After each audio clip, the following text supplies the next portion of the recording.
What up, y'all? It's your boy R to the A to the S. Yes, Rise here with Steve Cost Blog. Today I want to talk about a lot of the misinformation I've been hearing going around about N.W.A, about how they run radio and how it was like the beginning of the end of hip hop and things of these sort. So let's get the facts straight. When N.W.A started popping up, what I remember it was really with Eazy-E. His first album, 1990, I think it was like 1998. And of course, Straight Outta Compton, that really blew them up. After Cube left, 1990, 100 Miles of Running EP. And then, of course, the last N.W.A album was in 1991, which is N-Words for Life. So you got from 88 to 91, 3 years. And according to people, within these 3 years, this is when hip-hop died. First off, let's look at how factual that is. I would argue that what you saw, and I'm going to go into the conscious rap movement in a minute, I believe after N.W.A broke up as a group, since again, the criticism of N.W.A, you saw another resurgence of conscious rap. Go to one N.W.A member, Ice Cube. He was pretty much giving conscious rap. Now, I'm not saying all his songs were positive, but if you look at the album Death Certificate, there was a lot of conscious rap that was on that album. A lot of people consider that a classic. You can go, after that era with Tupac. And I'm not talking about Death Row Tupac. I'm talking about the Tupac from his first album. A lot of conscious songs on there. You can go with the other N.W.A, Nation of Islam rappers. You had Cam, right, with a K. You had the Lynch Mob. You had another controversial rapper who did the anti-Bush song. I'm not going to say the name of it, but some of you know that. Conscious rap. Conscious Daughters.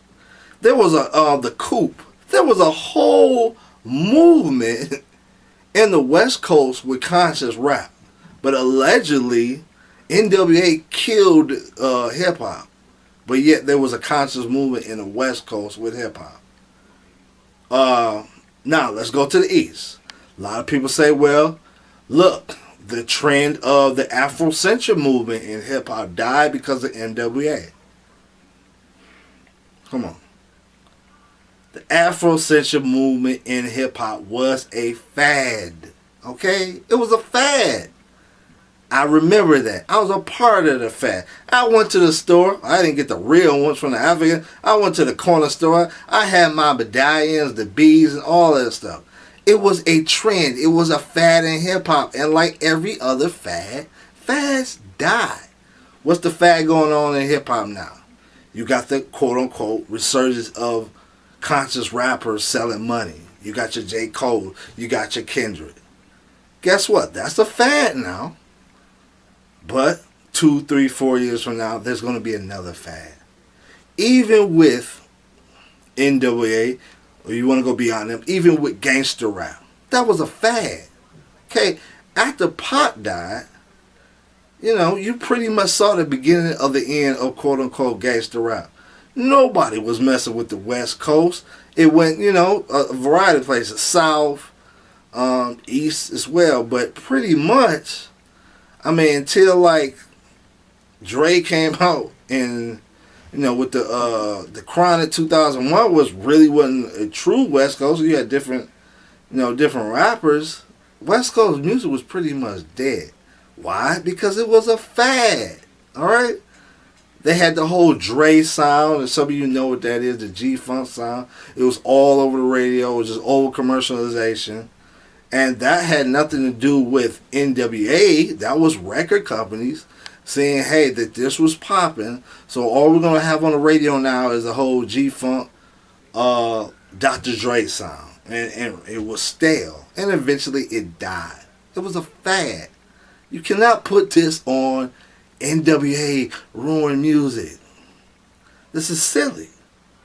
Let's talk about the misogyny. Now, there's no doubt that N.W.A. had misogynistic lyrics. All right, Eazy-E, MC Ren, particularly on the N-Words for Life album. No argument there. Now I would argue that a lot of that, though it was sick humor, it was humor. It was satire. It was exaggeration. It was comedy. When I was growing up, I did not take those lyrics seriously. It would be like taking Eminem earlier stuff seriously. They said stuff for shock value. Everybody, well, I'm not going to say everybody, but a lot of us who were fans of it, laughed at the lyrics, because nobody took that seriously. Well, at least I didn't. But besides that, there's no debate that they were misogynistic. Now, were they the first misogynistic rappers? No. Go to the East Coast. All right. You want to see some misogynistic rappers? You ever heard of Ladies Love Cool J? You ever heard so and so got a big old butt? Okay, jingling baby. Was that uplifting to women? No. What about the great Slick Rick? And no doubt one of my favorite rappers all time. What was the first song on his classic album? Yeah, Treat Her Like a Church Girl. No, that wasn't the title of it. You know what the title of that was.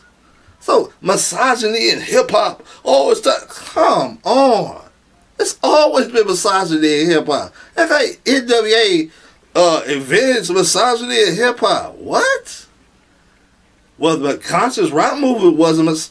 That was one segment of hip-hop during it. It wasn't like it was totally, the conscious rap movement was totally hip-hop. There was other stuff going on.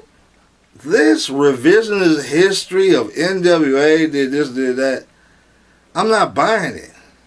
I know what's behind it. And what's behind it is these East Coast people never got over that N.W.A., that the West Coast, the hip-hop left New York, left the East Coast, and started to blow up. Now, did it become commercialized? Yes. Did record companies take over and start to, begin to see where you get the people like Def Jam and those record companies play the same records over and over and over again? Yes. But that was not N.W.A.'s doing. That was corporate America pouring in money, trying to make money, seeing that, hey, this was popular. I lived during that time.